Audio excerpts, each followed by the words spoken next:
nomine Patris et Filii et Spiritus Sancti. Amen. Magandang umaga sa ating lahat, saan mang panig ng buong mundo, mga nakikinig at nanonood ngayon. Atin naman pakinggan ang mabuting balita ng Panginoon ayon kay San Juan. Glory to you, Lord Jesus Christ.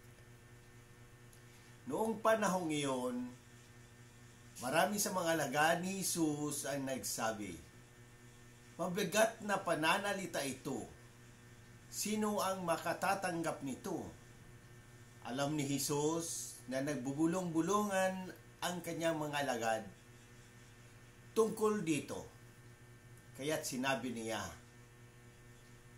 "Dahil barito'y tatalikuran na niyo ako, gaano pa kaya kung makita ninyong umakyat ang anak ng tao sa dati niyang kinaroroonan? Ang Espiritu ang nagbibigay buhay, hindi ito magagawa ng laman. Ang mga salitang sinasabi ko sa inyo ay Espiritu at buhay, ngunit may ilan sa inyong hindi nananalig sa akin." Sapagkat talastas ni Jesus buhat pa nung una kung sino-sino ang hindi nananalig sa Kanya. At kung sino ang magkakanulo sa Kanya, idugtong pa niya. Iyan ang dahilan kaya ko sinabi sa inyo na walang makalalapit sa akin malibang loobin ito ng Ama. Mula nooy, marami sa kanyang mga alagad ang tumalikod at hindi na sumama sa kanya.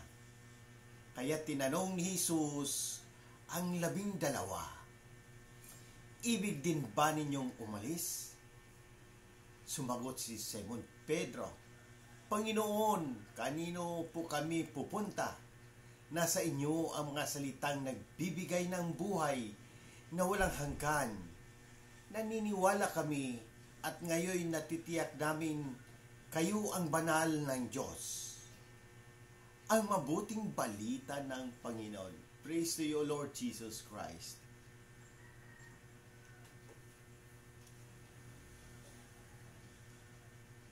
Atin pagnilayan sa unang pagbasa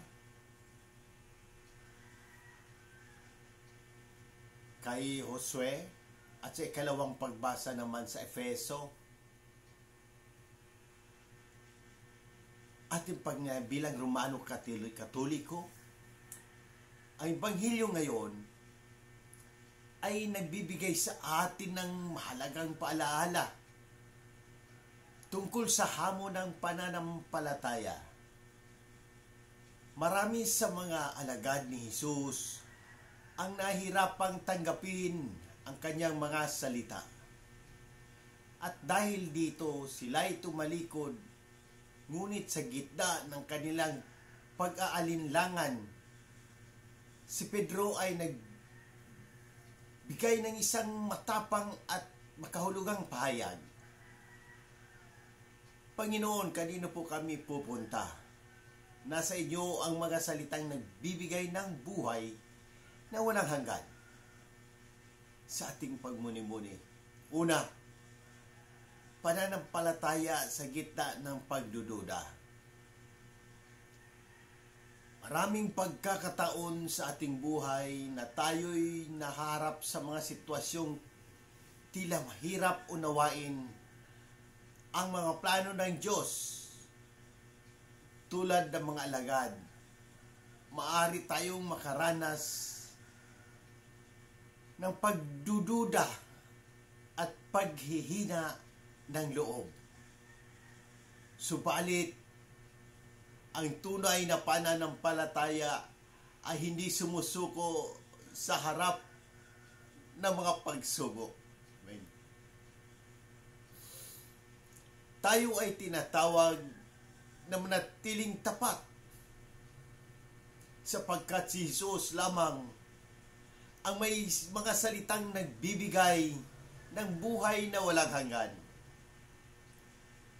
Ang pagpili sa Panginoon Ang tanong ni Jesus sa kanyang mga alagad, ibig din ba ninyong umalis? Ay isang tanong na patuloy na tinatanong sa bawat isa sa atin. Sa harap ng mga pagsubok at tukso ng buhay, tayo ba ay nanatiling tapat sa Panginoon o tayo ay tatalikod? Tulad ni Pedro, naway lagi nating piliin ang Panginoon sapagkat sa Kanya lamang natin matatagpuan ang tunay na kaligayahan at buhay na walang hanggan. Pangatlo, buhay na walang hanggan. Ang mga salita ni Jesus ay hindi lamang nagbibigay ng gabay sa ating pang-araw-araw na buhay, kundi nagbibigay din ng pag-asa sa buhay na walang hanggan. Ang ating pagsunod kay Kristo ay hindi lamang para sa ngayon, kundi para sa isang walang hanggang pakikipag-isa sa Diyos. Pag-uugnay sa unang pagbasa kay Jose. Sa unang pagbasa, si Josue ay humaharap sa bayan ng Israel upang ipahayag ang kanilang pasya.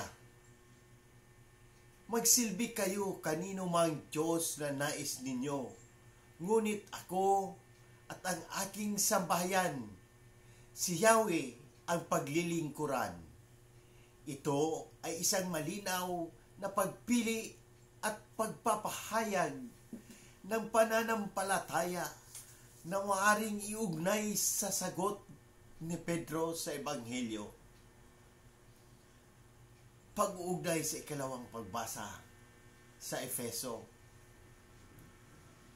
Sa ikalawang pagbasa ni San Pablo ay nagtuturo tungkol sa pagmamahalan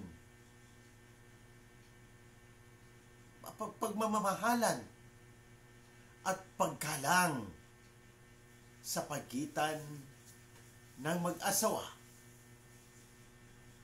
Isang pagsasalamin ng relasyon ni Kristo at ng simbahan. Ang pagkakaisa sa pagitan ng mag-asawa ay isang tanda ng ating pagkakaisa kay Kristo na nagpapaalala sa atin na ang ating pananampalataya ay dapat magpakita ng bunga sa ating mga relasyon sa iba. Panginoon, sa gitna ng aming mga pagdududa at kahinaan, patuloy mo kaming palakasin, tulungan mo kaming manatiling tapat sa iyo.